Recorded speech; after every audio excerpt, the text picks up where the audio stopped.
let's move on to really the idea of managing international teams. We're going to get into remote aspects a little bit more. Certainly, we're going to get into COVID and your career track. I think there's some really interesting information that people are going to appreciate. But I'd like for you to kind of take us through some of your experiences there. You led a team based out of Switzerland. That was a really unique opportunity and a really challenging project as well. So I'd love for you to give us some of your give us some insights in terms of your experience there, if you would.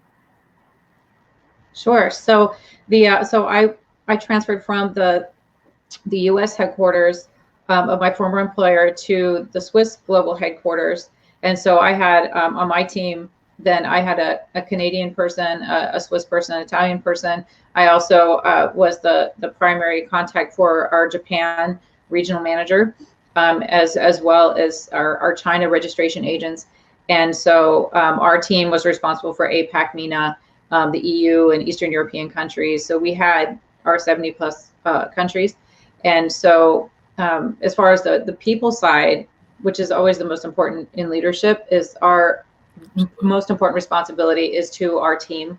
And so the first thing I did is to basically empty myself. And I really wanted to, I committed to learning about each person and how they are as an individual, what do they value, how do they, receive, feedback, and what's the best way to communicate with them? Is it with, one-on-ones, or is it, in person, or are they, okay with, with Skyping, this kind of thing? As much as possible, we wanted to get together in person. We did have obviously overseas people, so we couldn't always do that. But whenever the budget allowed, then we absolutely did that.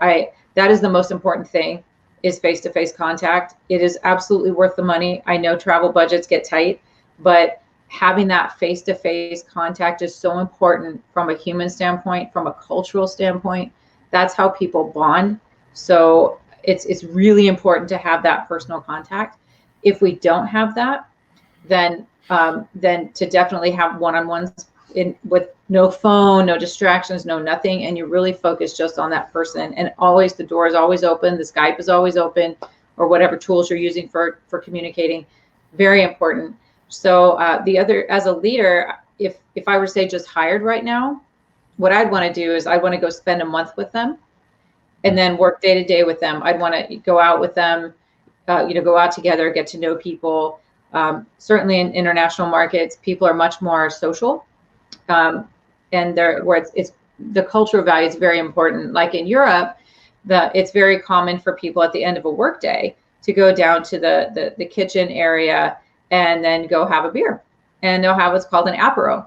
And a small group or large group, they'll go down and have a beer or a glass of wine, and they keep their beer or wine in the fridge and their snacks or whatever, and then they go and have a happy hour at the end of the day.